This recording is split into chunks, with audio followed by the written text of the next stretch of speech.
Bueno, y finalmente el Congreso aprobó la reforma a las sociedades anónimas deportivas, norma que, entre otras cosas, separa la NFP de la Federación de Fútbol de Chile. Hay varios cambios, varios elementos, también plazos. Vamos a profundizar en este y otros temas, por supuesto, con el senador de Demócratas, Matías Walker. Senador, muchas gracias por acompañarnos, bienvenido. Encantado, Nicolás, muchas gracias a ustedes por la invitación. ¿Cuánto tiempo fue esto? 10 años. 10 años. Un 2 de mayo del año 2016. Después de un reportaje de este canal, del programa Zoom Deportivo. Así es. Nos acordábamos de Gustavo Huerta. De Gustavo Huerta. Mucho cariño y abrazo a nuestro querido que le Gustavo. tocó presentar a Fernando Solabarrieta. Nos recordábamos hoy día. Fernando, por supuesto. En la época de oro del fútbol chileno, ya ustedes advertían de estos vicios de agentes argentinos que llegaban, se hacían dueños de clubes, tenían injerencia en la selección chilena, no estaba separada la federación de la liga, afectando también el desarrollo del fútbol joven. Cuando presentamos el proyecto nos dijeron, pero ¿para qué presentan esta iniciativa? ¿Qué importa el fútbol? Si ganamos la Copa América, después ganamos la Copa Generación Dorada. Bicentenario, pero veíamos que había un germen de conflicto de interés muy complejo que lamentablemente se profundizó con el tiempo y que adquirió más convicción que nunca la necesidad de despachar esta iniciativa con el apoyo de los dos gobiernos, ¿no? Del gobierno del presidente Boric con el ministro Jaime Pizarro y ahora con el apoyo del gobierno del presidente Kast a través de la ministra Natalia Duco. Ahora, son 10 años. ¿Por qué demoró tanto tiempo? Y muchos van a apuntar a los directamente afectados, ¿no? Los que son propietarios de los clubes, de las sociedades que son propietarios de los clubes, de los mismos clubes que hoy forman parte del Consejo de Presidentes de la NFP. Hubo mucha presión. ¿Presión de todos esos lados? Lobby, el fútbol mueve mucho dinero. Auspiciadores también, no sé. Auspiciadores, pero además estos mismos representantes que terminan siendo dueños de un club, lo decía Fernando Chiqui Cordero, ¿no? Ex jugador de la Universidad Católica, que es vicepresidente del CIFUP, que cuando él llegó a Ñublense tenía un representante y ese representante de un día para otro pasó a ser el presidente del club, pasó a ser su empleador. Entonces había todo tipo de conflictos de intereses, fondos de otros países, mexicanos, colombianos, que no sabemos el origen de esos capitales. Por eso era tan importante crear esta liga deportiva que va a terminar con la NFP, que va a ser una sociedad anónima. Porque recordemos, se separa la NFP de la Federación de Fútbol. La Federación uno la asociaba, pero al final era todo junto, la Federación la asociaba a lo que eran las selecciones, no solamente la selección adulta de fútbol, sino las selecciones de fútbol. La femenina, la femenina. Y la NFP, la Asociación Nacional de Fútbol Profesional, uno con lo que son los clubes de fútbol, pero estaba todo unido. Ahora se separan. Se separan porque... Se va a separar, a eso me refiero. Se termina la NFP, que es una corporación, era muy sui generis, una corporación que agrupaba a sociedades anónimas. Fiscalizada por el Ministerio de Justicia. Que la fiscalización era nula, ¿no? Entonces ahora va a ser una sociedad anónima, fiscalizada por la Comisión de Mercado Financiero, que es la misma entidad, como saben los hinchas de la Universidad de Chile, que ha fiscalizado a ese actor, por ejemplo, ¿no? Claro. Porque es una sociedad anónima deportiva que está escrita, que está registrada en bolsa. Que tiene acciones que transan en la bolsa, por eso. Y ahora le damos igual que Cruzada, igual que Blanco y Negro. Exactamente. Y ahora, Nicolás, le damos competencia a la Comisión de Mercado Financiero para fiscalizar a todas las sociedades anónimas. Vamos a ver quiénes son los dueños de los clubes, los beneficiarios finales. Vamos a ver de dónde provienen el origen de los fondos, estos fondos de inversión colombianos, mexicanos, con mayor cariño a esos países, ¿no? Pero queremos saber de dónde vienen esos recursos. Fíjate que el Newcastle, por ejemplo, que ha tenido muy buenas actuaciones en la Champions League, fue adquirido por un fondo árabe. Bueno, se demoró 1 año y medio la Premier League para autorizar el ingreso de esos fondos árabes porque querían ver, bueno, cuál era el origen de esos patrimonios. Y al final fue el Estado de la monarquía de Arabia Saudita la que dijo, no, si nosotros estamos detrás de esto. Y tuvieron que aclarar cuál era el origen de los fondos. O sea, en muchos países está separada la Federación de la Liga y el Estado, respetando la autonomía de estas instituciones, fiscaliza que no hayan conflicto de interés. Claro, control financiero, mayor fiscalización, fin de la multipropiedad.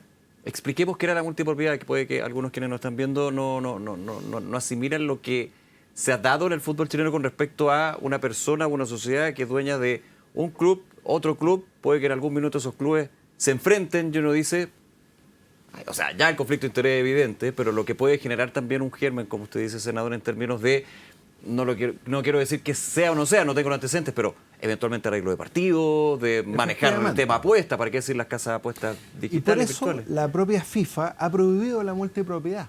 Pero aquí en Chile existe. Por eso a mí me da risa cuando critican nuestro proyecto, dicen, no, es que la FIFA se va a enojar, pero ¿cómo si estamos persiguiendo lo mismo que la FIFA ha propiciado? En el Mundial de Clubes la FIFA prohibió la multipropiedad.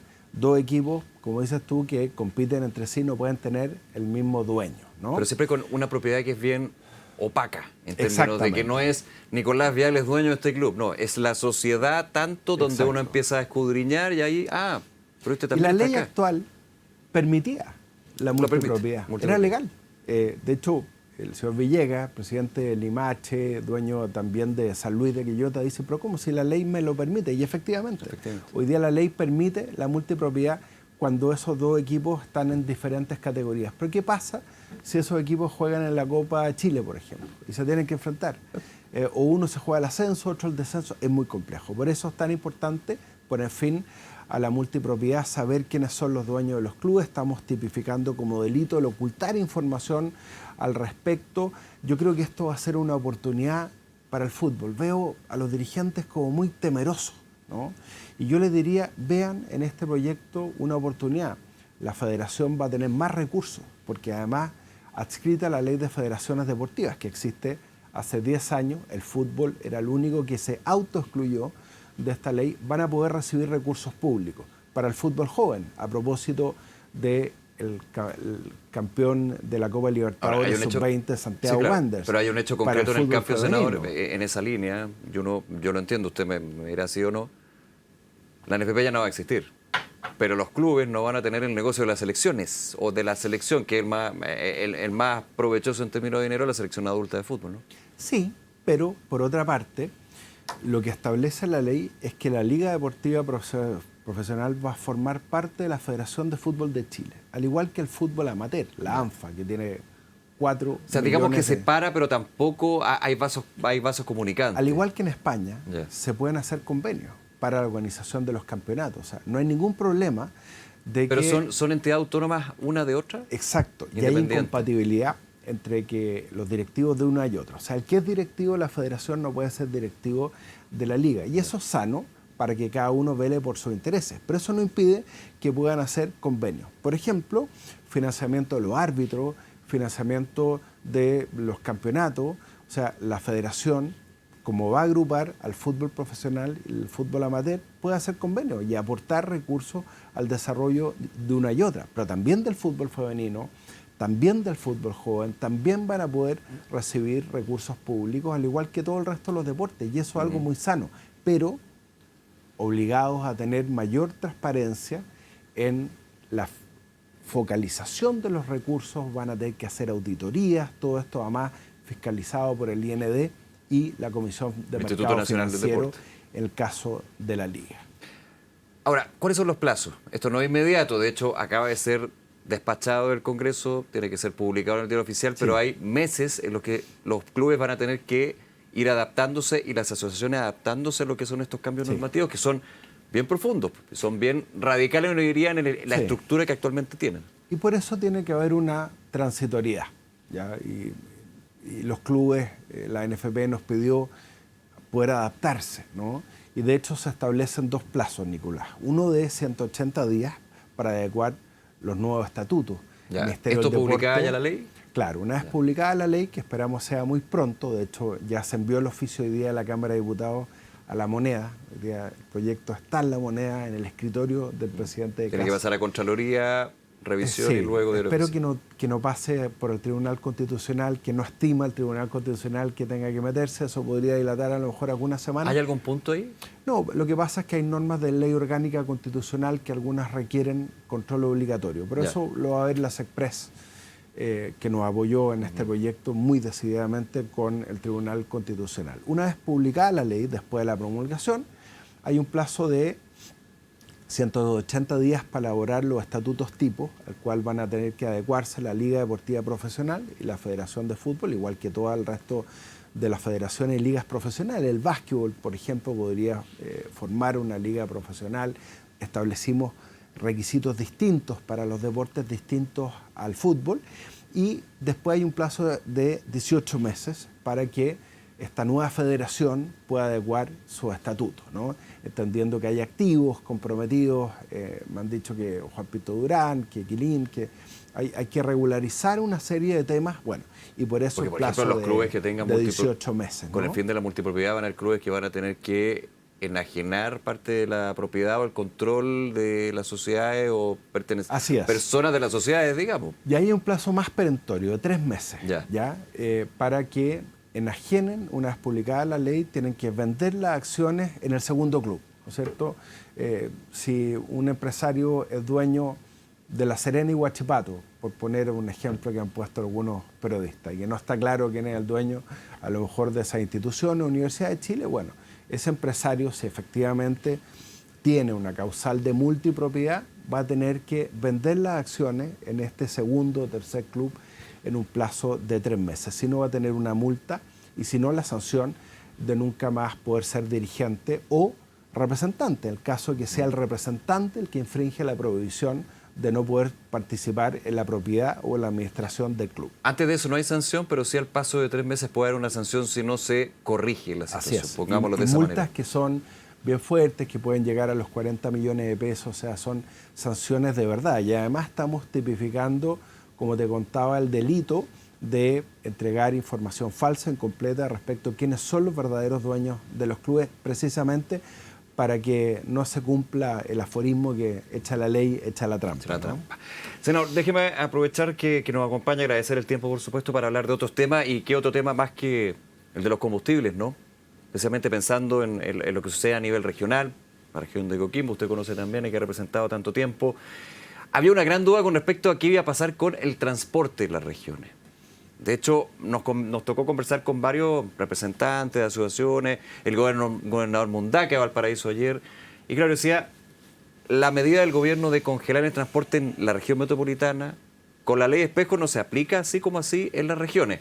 Ahora ya hoy día se anunció de que hay un compromiso de que el Ministerio de Transporte administre esa situación para que sea para igual de todos. Ahora, el tema de los combustibles en regiones es complicado para todo el país, digamos, pero ¿cómo lo está viendo usted también desde ese punto de vista y con las medidas que se han discutido y que ya son parte de la ley de emergencia energética, por ejemplo? Es muy complicado. Efectivamente, le planteamos al ministro Quiró en esta sesión en que aprobamos esta serie de medidas de compensación, desde luego, para que baje el precio de la parafina, del querosén, que a partir de abril particularmente, y bueno, ya en las regiones del sur pasa a ser un elemento de calefacción muy importante para los sectores más vulnerables, para los adultos mayores. Le planteamos que efectivamente, al igual que en el transporte público en Santiago, el subsidio, el congelamiento del precio del transporte público en regiones tiene que ser igualmente automático. Lo que pasa es que ahí opera a través de el fondo de espejo del Transantiago, el subsidio de aporte permanente al transporte público en regiones. Y lo complejo es que no todo el transporte público en regiones es regulado. Exactamente. Y está, por ejemplo, la situación no solamente de los taxis colectivos, de los taxis básicos, los taxis ejecutivos, los taxis de turismo. Me lo planteaban ayer el gremio taxista de mi región. Nosotros somos una región turística, ¿no? Todos estos taxis que hacen traslados al aeropuerto. Los insumos para los pequeños agricultores, particularmente en las regiones que estamos con escasez hídrica. Sí. Comentábamos recién con Iván Torres fuera de micrófono, los embalses en la provincia de Limarí tienen agua hasta mayo para la agricultura y para la agricultura familiar campesina. También la situación de los pescadores artesanales, lo planteamos ayer con la senadora Paulina Bodanovich. O sea, lo que emplean en combustible los pescadores artesanales para sus motores, ¿no? Que es su fuente de trabajo, creo que es muy importante que el subsidio se pueda otorgar también a los pescadores artesanales, igual que para los pequeños agricultores. Hay que emplear la gama de ayuda y medidas. Desde la bancada de Renovación Nacional, por ejemplo, hablaban de una especie de nuevo IFE, ingreso familiar de emergencia, recordándole que fueron las ayudas en época de pandemia. Son contextos distintos, pero finalmente los efectos tienen varias similitudes. Y además, ¿para qué decir el tema inflacionario que usted está hablando? Hay una organización de las ayudas del Estado que resultó efectiva en la pandemia. Está el ingreso familiar de emergencia, está también el IFE a las pymes, Pero está también el bolsillo familiar electrónico. A mí me gusta mucho Del como gobierno política pasado, pública gobierno del el presidente. bolsillo familiar electrónico, porque es una forma concreta, y ya está la base de datos, en que tú le devuelves a las familias más vulnerables y de clase media baja, lo que gastan en alimentos, en parafina, en medicamentos que son muy caros, y es muy importante porque es una forma también de reactivar el comercio local en los barrios, ¿no? A mí me gusta mucho esa política pública porque está muy bien focalizada, ya el Ministerio de Desarrollo Social tiene los datos, o sea, obviamente no basta con estas medidas, yo hubiera preferido que estas medidas fueran más graduales, hubo una serie de errores comunicacionales que acompañaron, ¿no es cierto?, estas medidas, todo lo que el Estado quebrado. El Estado quebrado, que además nos puede subir la clasificación de riesgo cuando una de las alternativas de financiamiento, lo dijo la Andrea Repeto, efectivamente es emitir bonos que gracias a la buena clasificación de riesgo de Chile los emitimos a tasas de interés muy bajas. Para realizar inversiones también. Por supuesto. O intenciones de invertir. Entonces fue un error muy, muy importante hablar de Estado quebrado. Por suerte lo salió a rectificar rápidamente el ministro Quirós, pero esos errores no se pueden volver a repetir porque con la economía del país no se juega. Ahora, no es un Estado quebrado, pero sí con deficitaria fiscalmente. Ahora, la pregunta es que para todas estas medidas y eventuales futuras medidas, entendiendo que aquí dependemos de un conflicto geopolítico bélico internacional que nadie sabe cuánto va a durar, menos los involucrados, digamos, que siguen conversando o no conversando, el tema es si hay plata, porque desde el ministro de Hacienda, el propio presidente Kast y el gobierno se dice que la caja es exigua. O sea, sí, pero yo llamaría a no hacer una utilización política de esa situación. ¿De un lado a otro? Sí, de un lado a otro. Ya. Ayer escuchamos discursos muy estridentes. Por suerte aclaró la presidenta del Partido Socialista que no se le estaba pidiendo la renuncia. Se dice por la senadora Chicardini que le pedía la Hacienda. renuncia al No ministro tiene Quirós. sentido pedirle la renuncia a un ministro de Hacienda que asumió hace 2 semanas atrás. Y acá tenemos que remar todos para el mismo lado. Y también hubo discursos estridentes desde la extrema derecha, el senador Urrutia hablando de... Bueno, entonces yo creo que es muy importante poner la pelota en el piso, a propósito de lo que estábamos hablando, Sociedades Anónimas Deportivas. Lo decía José Gregorio, decano de la Facultad de Economía de la Universidad de Chile, que fue triministro del gobierno del presidente Lago. Decía, ojo, no hay que sobredimensionar tampoco estos efectos de la caja. O sea, acá el país no se está saliendo de la ley de presupuesto.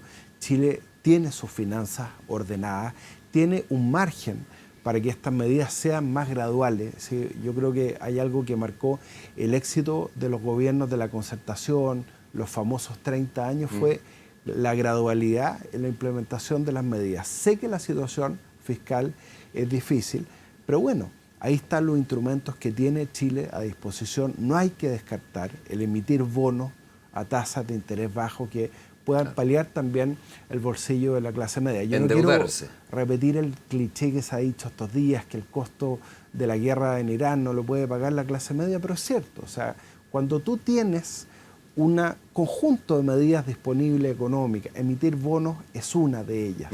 No hay que descartarlo. El bolsillo familiar electrónico para inyectar recursos directamente a las familias más vulnerables, que se gastan todo el sueldo en consumo de productos básicos, no hay que descartarlo tampoco. Ahora, lo último, con respecto a esto que estamos hablando y entendiendo también la situación, ¿cómo evalúa usted lo que ha sido que es muy importante acá, porque uno puede tener la medida técnica, puede tener la discusión política, pero también hay que tener la bajada a la gente, ¿no? A los que están con una bencina, le estábamos leyendo en el sur del país a 1.800 pesos, la de 97, si no me equivoco, la 93. ¿Cómo ha sido la bajada ahí? Más allá del Estado quebrado, eso ya lo comentamos, pero en términos de, claro, por ejemplo, se le acusaba al ministro de Hacienda ser poco empático. Él decía, bueno, aquí yo no vengo a ser popular, no vengo a ser simpático. Sí, pero hay que tener cuidado, el presidente Kast dice, a veces las medidas más populares no son las correctas. Desde la oposición dice, está bien, pero tampoco las medidas impopulares per se son correctas. Sí, pero hay que tener cuidado, Nicolás, yo diría, en no caer en una argentinización del discurso. Sí. Gracias. Ni el presidente Boric es Cristina Fernández, ni el presidente Kast es el presidente Milei. El presidente Kast es más serio que el presidente Milei y el presidente Boric fue más serio que la expresidenta Fernández. Entonces yo diría, bajemos un cambio, bajemos el tono. Yo creo que el valor de la moderación, yo que me siento representado por el centro, creo que es muy importante en estos momentos. Usted me podrá decir, bueno, Chile no votó por la moderación, votó por un cambio importante, pero estas políticas de shock no las puede pagar la clase media, los sectores más vulnerables. Yo diría, a ver, si yo fuera el ministro Quirós, convoco a José Gregorio, a Eduardo Aninat, a Alejandro Fox, al propio Nicolás Izaguirre. Algunos lo podrán haber hecho mejor que otros. El propio ministro Grau, a todos. Así como el canciller... No creo que el ministro Grau vaya a la oficina del ministro Quirós porque la ha criticado harto. Está bien, pero mira... Pero sí, entiendo el punto, acá tenemos que generar consenso político, consenso social y consenso técnico. Oiga, pero lo último... Inviten a los decanos ¿sí? de las facultades de Economía de la Universidad de Chile, de la Universidad Católica. Yo creo que hay un conjunto de otros instrumentos a los que se puede recurrir para que el costo no lo paguen los sectores más vulnerables. Y ahora sí lo último, ¿se puede llegar a ese consenso si en abril se presentan los proyectos de reforma tributaria que están dentro del Plan de Reconstrucción Nacional, entre ellos las bajas de impuestos de primera categoría a las empresas de 27 a 23? Muchos dicen que no conversan con la situación. Le estamos pidiendo a un grupo importante de chilenos que paguen más, que se aprieten el cinturón, pero al mismo tiempo estamos bajando, esa es y tiene bastante lógica, digamos, el impuesto a las grandes empresas, a los súper ricos, dicen en un sector. Sí, pero también se está proponiendo, que me parece interesante, aplicar impuestos y de alguna manera traer capitales a Chile. Se hizo el gobierno del presidente La Bachelet, repatriación de capitales. Lo ha planteado también. Que no se sabe si va a ser tan efectiva, hay que ver. Pero yo me acuerdo cuando lo planteó el ministro Arenas, que finalmente se registraron más capitales y se pagaron más impuestos de los que se previeron en un primer momento. Esa fue muy exitosa, pero la repatriación que se hizo con el presidente Boric no lo fue. Bueno, pero... En el neto, me refiero. Pero yo creo que ese es un instrumento. Yo creo que no hay que descartar, de alguna manera, soltarle la amarra a la economía. Una vía puede ser bajar el impuesto corporativo. Chile tiene una de las tasas corporativas más altas de la OECD. Yo era diputado cuando le aprobamos al ministro Arenas la reforma tributaria del 2014 y ahí se nos pasó la mano, porque pasamos un 25% de impuesto a las empresas, que es mayor al promedio de la OECD. Y se frenó un poco la economía estos años. No volvimos a crecer. Pero el minuto para como bajar el crecimos impuesto antes. Bueno, esto tiene que ser parte de una discusión. Pero el minuto es... Yo planteo otra idea. ¿Por qué no tomamos los 100.000 millones de dólares de proyectos de inversión que hoy día están atrapados en burocracia o que tienen pendiente aprobación ambiental u aprobación sectorial? A propósito que aprobamos la ley de permisos sectoriales que impide duplicar permisos, ¿no? Antes las empresas tenían que cumplir con el permiso ambiental y después además le volvían a pedir otro permiso sectorial sobre lo mismo. Sí. Entonces yo no digo que bajemos los estándares ambientales, ni sanitarios, ni laborales, pero hagamos un fast track. ¿Cómo no va a ser posible en un escenario de situación fiscal difícil como el que estamos enfrentando, ¿no? En medio de una crisis internacional, ver la forma de generar un fast track económico que acelere la tramitación de esos proyectos y que paguen más impuestos, ¿no? Porque tú puedes aplicar una tasa de descuento y decirle a esas mismas empresas, mire, vamos a tramitar todos estos permisos de manera más rápida.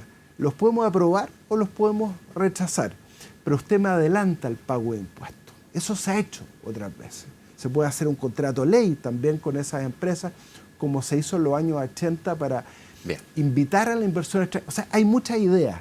Yo no soy economista, soy abogado, estoy hablando de fútbol mucho últimamente. Inviten a los buenos economistas que yo creo que pueden tirar toda la carne a la parrilla y evitar que el costo lo pague la clase media y los sectores más vulnerables. Senador, nuevamente gracias por acompañarnos. Gracias, Nicolás. Que esté muy bien, nos vemos.